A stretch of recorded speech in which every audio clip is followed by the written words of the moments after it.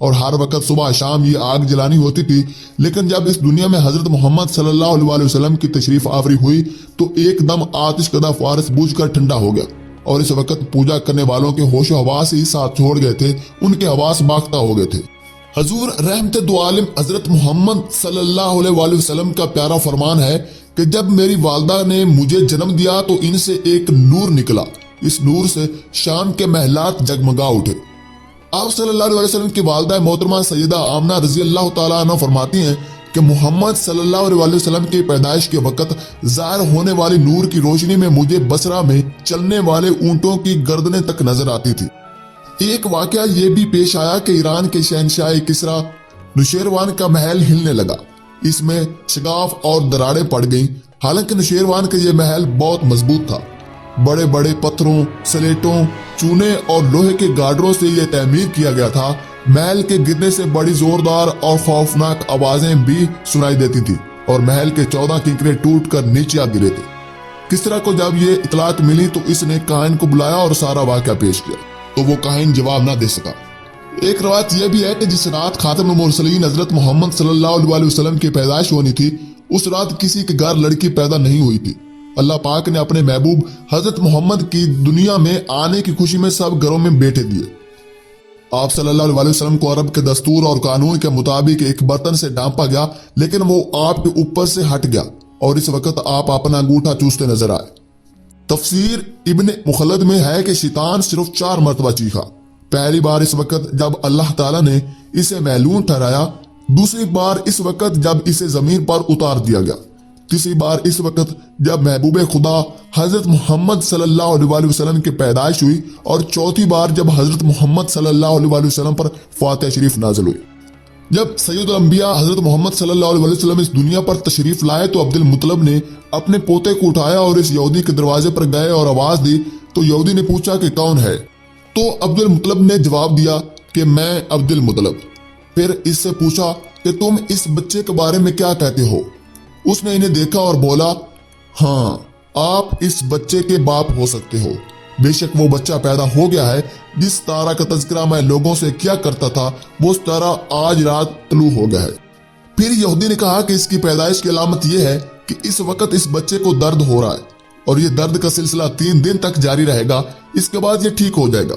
حضور سرور کونین رحمت دو عالم تاجدار انبیاء راحت قلب و سینہ حضرت محمد صلی اللہ علیہ وسلم ایک بار خود کہتے ہیں کہ میں عبد المطلب کا بیٹا ہوں۔ عربوں میں دادا کو بھی باپ کہا جاتا تھا، اسی وجہ سے یہودی نے کہا تھا کہ ہاں آپ بھی اس کے باپ ہو سکتے ہو۔ پیدائش کے موقع پر جس یہودی کی پیشن گوئی کا ذکر آیا تھا، اس نے آپ صلی اللہ علیہ وسلم کی ایک اور علامت ذکر کی تھی کہ یہ بچہ 2 رات تک دودھ نہیں پیے گا، اور یہ بات مختلف روایات میں آئی ہے کہ حضرت محمد صلی اللہ علیہ وسلم نے 2 سے 3 رات تک دودھ نہیں پیا تھا اور یہ کسی بیماری کی وجہ سے تھا۔ پھر جب آپ صلی اللہ علیہ وسلم نے دودھ پینا شروع کیا تو حضرت آمنہ نے اپنے لختے جگر کو 7 دن دودھ پلایا، روایت میں 9 دن کا بھی ذکر موجود ہے۔ اللہ تعالی ہم سب میں سے جتنے بھی نیک صالح اور اہل ایمان ہیں ان کو حقیقی عشق رسول عطا فرمائے۔ اللہ سے دعا گو ہیں کہ ہمیں بھی اپنے محبوب کے عاشقوں اور نیکوکار بندوں کی صف میں شامل ہونے کی توفیق عطا فرمائے۔ اللہ عز و جل سے دعا کرتا ہوں کہ ہمیں ایسا بنا دے جیسا تو چاہتا ہے۔